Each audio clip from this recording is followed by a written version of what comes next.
Eto, on the other side naman ho, Yusek, no, nitong nagdaang linggo, nag-file din ho kayo ng report sa NBI laban naman kay former Press Secretary Trixie Cruz Angeles at Ahmed Paglinawan, kaugnay sa mga di umano nga banta sa inyong buhay. So nakapag-decide na ho ba kayo na maghahain kayo ng kasong kriminal laban ho sa dalawang ito, no? 110 million din. Hindi, muna, Attorney Danny, no? The only reason why I have to do that, kasi, alam mo naman yan, lawyer ka naman eh. Protection.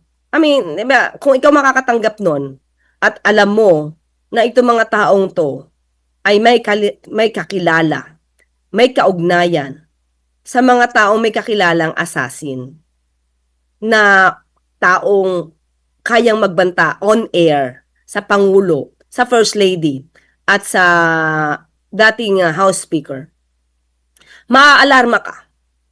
Because may kapasidad. May kapasidad. So, kung sinasabi nila bakit yung iba daw ay nagde-threat sa akin. Actually, Attorney Danny, to tell you the truth, hindi ko alam kung may iba pang nagbabanta sa akin. Hindi ko rin naman alam na kung hanggang saan ang galit nila sa akin, lalo na nung napasok ako sa Malacanang. At alam ko naman kung sino yung mga galit na galit sa atin. At kumbaga, kung makapagmura ay sagad.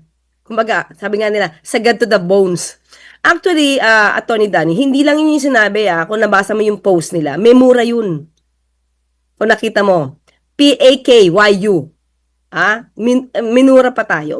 Sa atin naman walang problema kung babati ko sila. Pero iba kasi yung may papabanta sa buhay mo. Ibang level yun eh. Tayo kaya natin sumapo ng mga pagpuna. Okay? Sana wag lang yung pagpuna nila, wag naman sana daanin din sa fake news. Kasi ang dami-daming pumupuna, iba-ibang kwento na. 'Di ba? Yun lang sana kasi ang kawawa diyan, hindi lang ako ang kawawa diyan yung mga tao maaari maniwala sa inyo na sa mga kasinungalingan nila. Yan naman ang tingin ko naman na balak talaga nila. Mapalawig yung kanilang kasinungalingan para masira yung katotohanan. 'Di ba? So yun lang yun. Pero sana wag lang magbanta, wag lang fake news. At iwasan na rin magmura. Huwag nilang gayahin yung mga idolo nila. Sanay na sanay magmura. Ito sa isang statement, sinabi naman ho nila former Press Secretary Trixie Cruz Angeles na nagbibigay daw ho ito ng chilling effect sa mga kritiko na administrasyon at supresyon ho ng freedom of speech, freedom of expression. May basehan ho ba sa tingin nyo yung pahayag ho na ganun? Ibig ba sabihin, yung pagbabanta sa buhay, freedom of expression na yon? So, di mawawala na dapat sa revised penal code yung grave threats. So, para naman, abogado naman sila.